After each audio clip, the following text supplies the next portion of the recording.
13C, con el auspicio de Más Vida para ti, una ISAPRE de médicos. Y Merck Serono, calidad alemana, prestigio mundial. Presentan Calidad de Vida.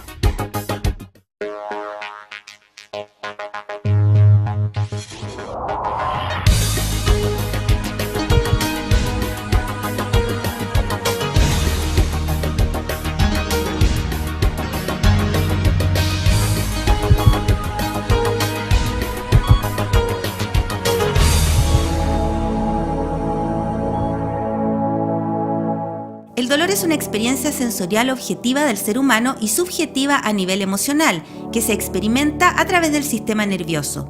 Cuando hablamos de tratamiento del dolor, nos referimos a un concepto amplio, que va desde el dolor agudo hasta etapas mayores como el dolor crónico. El dolor, desde el 1995, está considerado como el quinto signo vital.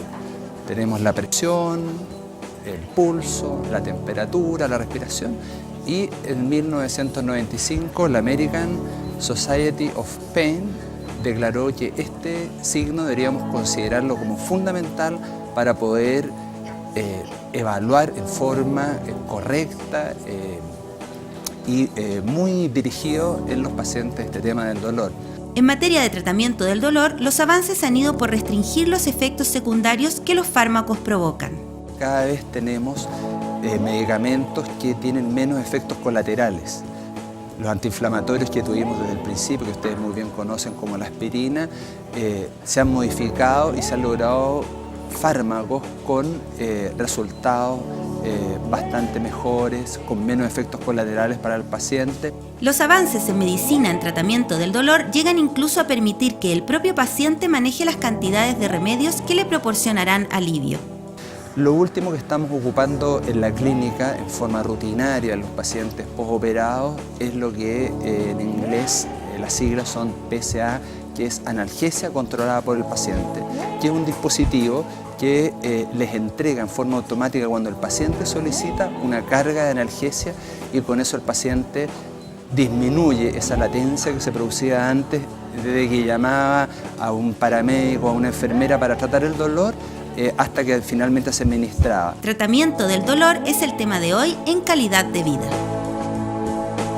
Bienvenidos a este nuevo programa de Calidad de Vida a través de las pantallas de Canal 13C y de la colaboración de la Sociedad Médica de Santiago.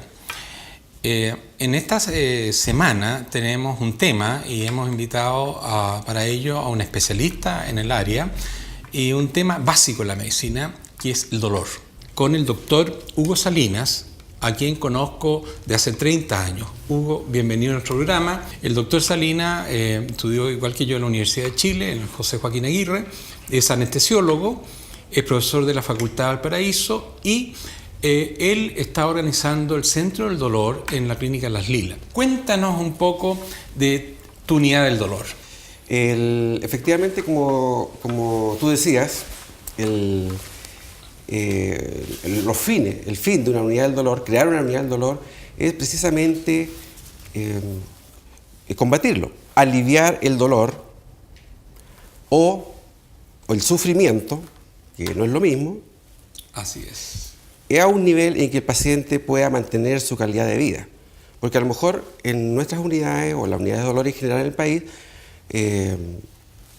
no necesita de tener un dolor cero o sin dolor, sino que el paciente pueda mantener su estándar de vida, seguir viendo a sus amigos y haciendo las actividades normales de la vida. Fíjate que yo, como trabajo en cirugía de cáncer, yo vi los inicios de ustedes. O sea, yo me acuerdo que volví a Chile el año 85, 86, cuando estaba en Houston, y posteriormente volví. En esa época ya ustedes partieron con las unidades de dolor. Y yo me acuerdo que en esa época sacar una receta de morfina para un paciente con mucho dolor era un parto, era tremendamente difícil. Posteriormente se ha ido incentivando el uso de analgésicos en forma potente, porque el dolor, mira, el dolor mejor tolerado es el dolor ajeno. Exacto. ¿Ah? Efectivamente, en los inicios de la unidad de dolor en Chile, bueno, hay que destacar algunos nombres de colegas que fueron pioneros en esto, como por ejemplo la doctora Rico, María Antonia Rico, la doctora Jaque, el doctor Bilbeni, que fueron pioneros en el manejo del dolor en pacientes paliativos, pero después esto fue creciendo hacia todo lo que es dolor no oncológico, y actualmente las unidades de dolor también están a cargo de lo que es el dolor perioperatorio agudo.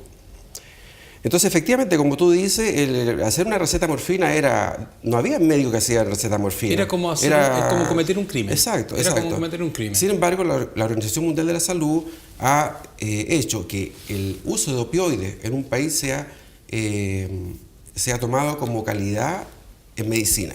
Claro. Mientras más morfina se receta en un país, mejor calidad de medicina tiene.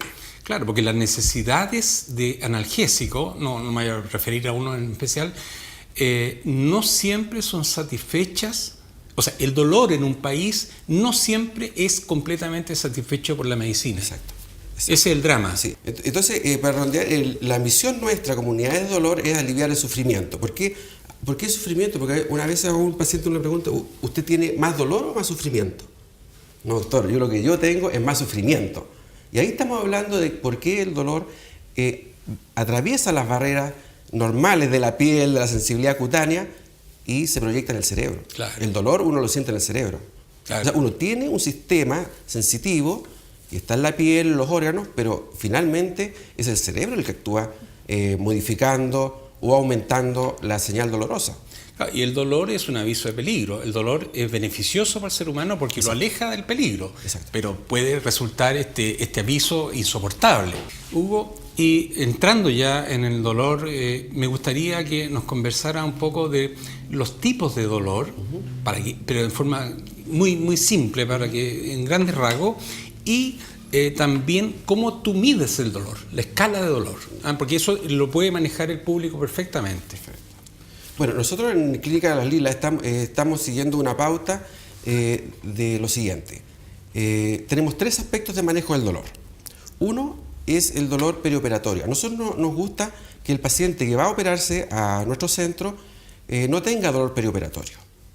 Por lo tanto, hemos desarrollado un tema respecto a ese manejo. Y esto se hace básicamente con técnicas nuevas que ya, bueno, no lo empleamos solamente nosotros, sino que ya a nivel nacional hay mecanismos para aliviar el dolor posterior a una cirugía. Y no hacerlo no es bien visto porque primero el paciente ya está instruido en su enfermedad y el paciente muchas veces le llega al anestesiólogo y comenta, mira, ¿me va a poner la maquinita para el dolor o no? O sea, ya sabe de antemano. Ese es un tipo de dolor. Sí. ¿Qué otro tipo de dolor? Otro tipo de dolor que es el dolor crónico. Ahí estamos hablando de un dolor agudo, ¿cierto? Durante la operación, un dolor crónico. El dolor crónico nosotros lo hemos dividido para efectos dividir en dolor oncológico y no oncológico. Nosotros sabemos que los pacientes llegan a consultar al médico oncólogo ya con dolor, aproximadamente un 50-60% de los pacientes con diagnóstico de cáncer ya tienen dolor. En los tumores malignos, cuando hay dolor, esa es la última etapa. Si existiera dolor en sus etapas iniciales, nadie se moriría de cáncer. Nadie. Lamentablemente, solo avisa en las últimas etapas. Ahora, el dolor, vamos a hablar del aspecto entonces de cáncer, el dolor crónico por oncológico o por cáncer, que puede ser manifestado precisamente por el tumor mismo. O sea, que el tumor avise que algo raro tengo este dolor. O bien puede ser otra manifestación dolorosa, como por ejemplo, debido a la baja de la inmunidad, el paciente puede tener, por ejemplo, una infección por virus herpes, reactivación del virus. Entonces, ahí tenemos otro dolor asociado a una baja de inmunidad por cáncer. Tú tenías un caso clínico de herpes, ¿lo podemos poner? Bueno, este paciente que nosotros tratamos en la unidad tenía un cáncer y asociado, del cáncer no tenía dolor, pero sí se asoció esta neuralgia posherpética muy dolorosa, fíjate que este es del año 2005. Es un herpes producido por baja de las defensas del cuerpo. Exacto. Y el paciente, bueno, aquí tiene la etapa más aguda y la etapa ya de remisión y a los 2 meses de tratamiento con anestésicos locales a nivel de la columna. Tuvo que tratar a este paciente, no había otra forma. Con bloqueo. Con bloqueo, muy doloroso. Volvamos un poco a la escala analógica, Hugo. Ustedes, o nosotros todos, para poder graduar el dolor, hemos, y hablar el mismo idioma, se lo ha dividido en 10 etapas, ¿no es cierto? ¿Por qué no nos conversas de 1 a 10 cómo va produciéndose? Ya.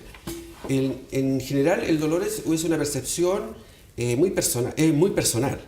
Por ejemplo, si yo me opero de algún tipo de apéndice, los dos no operamos de apéndice, por ejemplo, yo te aseguro que vamos a tener distinto dolor, a pesar de que no operó el mismo cirujano, la misma técnica analgésica, etc. Porque la percepción fundamentalmente está en el cerebro. Entonces nosotros ya vamos a tener una distinta percepción del dolor. Entonces, para unificar estos criterios y que en la clínica uno pueda comentar con los colegas la misma cosa, es que se diseñó una escala visual, o que también puede ser verbal. Tiene la misma finalidad. Entonces, la escala visual analógica consta de 11 puntos en realidad, porque es de 0 a 10. Entonces uno le pregunta al paciente, dígame señor, usted, ¿qué intensidad tiene su dolor? ¿Cuánto le duele? De 0 a 10. Entonces 0 es nada de dolor y 10 el máximo dolor que usted se puede imaginar. Entonces el paciente nos dice, mira, en realidad yo tengo un dolor 2. Entonces clasificamos el dolor de la siguiente forma. De 0 a menos de 3 el dolor es leve. Sirve para la terapéutica también, porque puede requerir analgésicos suaves.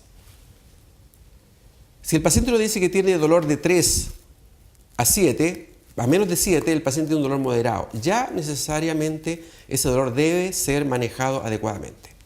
Por ejemplo, si un paciente que tiene un dolor de espalda, un dolor crónico de espalda, nos manifiesta que al momento de la consulta tiene un dolor 7, ese paciente debe administrarse ya no solamente los tradicionales antiinflamatorios, sino que además opioides débiles u otros. Suaves. Claro. U otros, si es que no ha consumido antiopioides. ¿Y de las 7 a las 10? El dolor es severo. Ahí se deben emplear las máximas técnicas para el manejo del dolor. Te voy a suspender un segundo. No se muevan. Volvemos en un segundo más para seguir en este programa de dolor.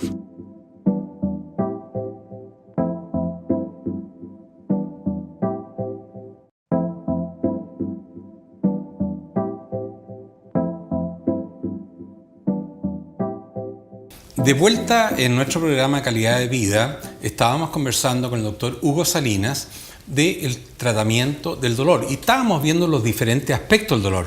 Una cosa que para mí tremendamente novedosa es lo que el doctor Salinas me trae y nos trae a todos, que es el gráfico del dolor. ¿Por qué no nos cuentas un poco cómo se diseña esto?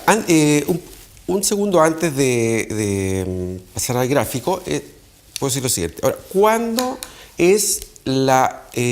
un dolor agudo puede pasar a un crónico? O yo siempre tengo dolor crónico. Esa es una pregunta que los pacientes me dicen, doctor, mi dolor es crónico. O sea, sí. ¿Cuándo?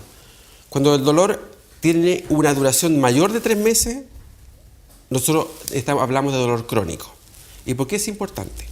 Porque el dolor crónico produce alteraciones moleculares, lo que se llama neuroplasticidad, en el sistema nervioso central, llámese la médula espinal y llámese cerebro. De tal forma que aquí, por ejemplo, tenemos una paciente que fíjese que el inicio de su enfermedad no fue dolor. El inicio de su enfermedad fue un problema emocional, produciendo este dolor muscular que se llama fibromialgia. Y yo le dije a la paciente, mire, ¿por qué no me grafica el dolor? Porque yo veo que usted tiene mucho dolor, pero me gustaría saber cuál es la parte que más le duele. Y, sorpresa, ¿le pasaste tú? Le pasé, en blanco. O sea, esto lo hacemos en forma rutinaria en el hospital. Ella dibujó dónde sentía dolor. Ella dibujó su dolor. Y que remarcara dónde le dolía más. Bueno, aquí la paciente tiene, por ejemplo, ambos hombros. aquí a ambos lados del esternón, En las muñecas, fíjate. en las muñecas, en los codos. Si vemos la parte de atrás, aquí, la parte posterior de los codos, la región suboccipital, la región lumbar, las rodillas. Con solamente el gráfico que ella nos hizo, nosotros hicimos el diagnóstico. Ella tiene una fibromialgia, que es una enfermedad muscular bastante más frecuente de lo que se diagnostica y que los pacientes sufren crónicamente. Algia en medicina es dolor y fibromío es de la parte muscular, entonces es dolor muscular. Respecto a eso, la comunidad médica está mucho más instruida también respecto al dolor de los pacientes. Es así que los especialistas se han instruido también en el manejo del dolor de sus pacientes. Y ellos mismos derivan los pacientes al especialista en dolor cuando la terapéutica que ellos han ofrecido está limitada o no ha resuelto el problema del paciente.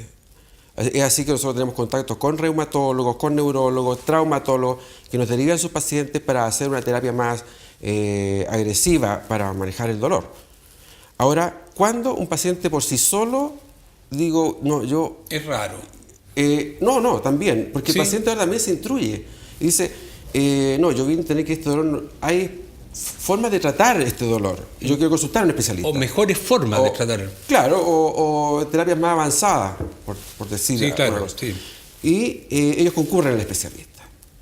¿Y cuándo, diría yo, cuándo yo les aconsejaría? Cuando un dolor tiene más de 3 meses para que se obvien los problemas de estructura del sistema nervioso central.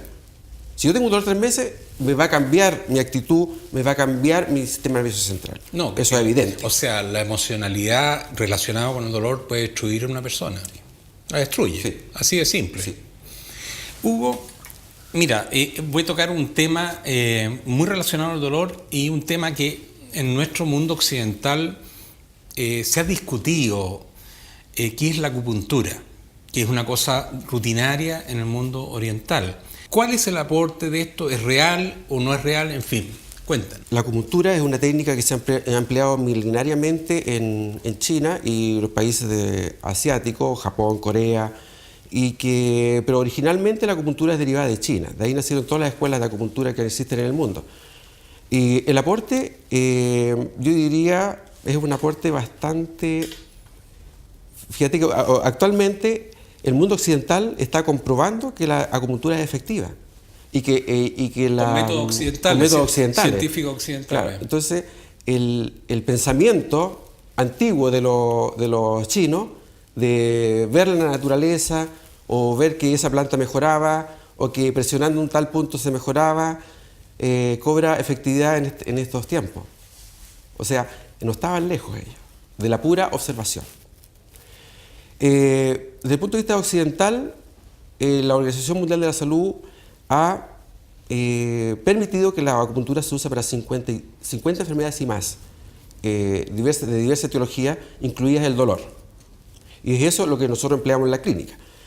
Pero la acupuntura tiene 2 o 3 cosas. Uno, que sirve para tratar una o más enfermedades. Por ejemplo, la paciente que veíamos en el gráfico recién, derivada de un problema emocional, se le pueden tratar las 2 cosas al mismo tiempo. La parte emocional y la parte de dolor. Claro, es un concepto difícil para nosotros de aceptar en nuestro pensamiento occidental, digamos. Sí, claro. Es difícil, incluso en este momento para mí. Claro. Yo cuando empecé a estudiar acupuntura, yo no sabía de qué estaban hablando, no entendía. De que, como a la quinta sesión de estudio, dije, parece que algo tienen razón. Yo tuve que despejar mis modelos occidentales y hacer un lavado de cerebro y incorporar los modelos orientales. Es por eso que los occidentales ahora estamos haciendo estudios sobre la medicina oriental. Y yo quiero mencionar 2 cosas. Uno, que los estudios más recientes que se tratan sobre resonancia nuclear funcional cerebral han demostrado la actividad de los puntos de acupuntura en el cerebro. Y el otro, lo que yo te quiero decir también es que la acupuntura produce aumento de las endorfinas, la producción de endorfinas cerebrales. Entonces, la acupuntura tú la utilizas como uno de los tantos métodos para controlar el dolor, Sí. sin inhibiciones, a pesar de la dificultad para uno en aceptarlo, digamos. Sí. Yo diría que la cultura de los pacientes ha ido cambiando respecto al uso de métodos complementarios. Claro, lo que pasa es que yo pienso que en el caso específico de la acupuntura, el espacio entre el tratamiento propiamente médico y la charlatanería, muchas veces está en una zona gris. Sí. ¿Me entiendes tú? Sí. Claro, es difícil decir, no, esta persona sabe lo que está diciendo. Tú, en tu caso, ¿cómo lograste incorporar este elemento a tu tratamiento? Bueno, primero porque hice estudio en una facultad de medicina donde los profesionales que participaban del curso de acupuntura eran todos profesionales relacionados con la salud. ¿Dónde esto? Es de la Universidad de Santiago. Ya. Y no habían profesionales de otra, no profesionales, digamos. Sí, claro. Era un requisito. Posteriormente hicimos, en Shanghái hicimos visitas a policlínicos y vimos que lo que ellos hacen en China es exactamente lo que hacemos acá ahora, le copiamos nosotros las cosas buenas, que es el complemento. O sea, medicina occidental y medicina oriental. Claro, o sea, uno no puede desechar las cosas así como en así. absoluto. O sea, no hay que ser orgulloso y creer que uno es propietario de la verdad y todo la verdad. No, en digamos. absoluto. Nosotros empleamos la medicina, las dos medicinas. Sí. ¿Y qué es lo que viste tú en China respecto, porque allá se hace masivamente, qué observaste tú allá en China? Una de las cosas que más me llamó la atención fue lo siguiente, que yo asistí a un policlínico de neurología en China y había muchos enfermos de Parkinson. Entonces, ellos se les hacía cráneo-acupuntura para el Parkinson. El Parkinson es una enfermedad cerebral, pero con efectos musculares. Entonces, los pacientes eran derivados de neurología y el neurólogo le daba sus medicamentos habituales para el Parkinson y los enviaba a acupuntura posteriormente. Entonces, habían pacientes en distintas etapas. Unos consumían los medicamentos y acupuntura, otros habían bajado los medicamentos y algunos ya estaban solamente con acupuntura sin medicamentos. ¿Y qué lograba la acupuntura en este caso? La mejoría del temblor, la mejor marcha, eso es básicamente. No, pero eso ya es notable, Sí, eso ya es un... Mejor calidad de vida. Es un aporte.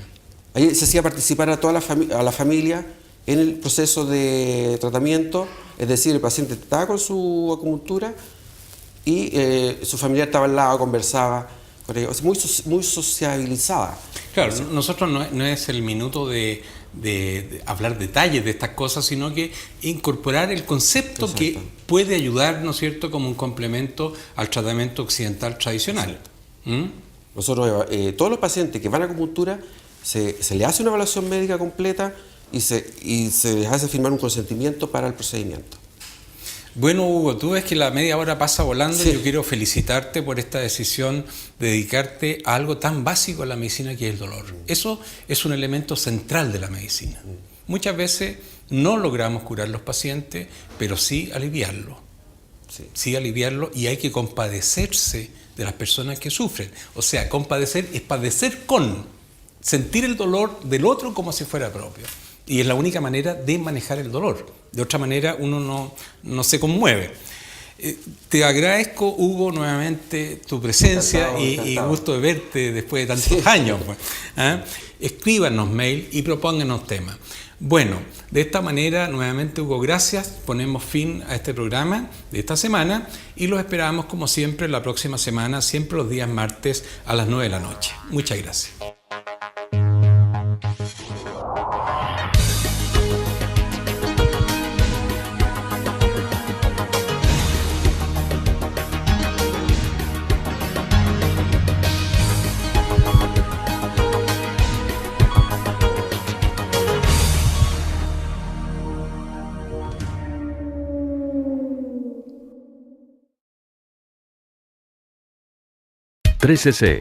con el auspicio de Más Vida, para ti, una ISAPRE de médicos. Idmerk 01, calidad alemana, prestigio mundial. Presentaron Calidad de Vida.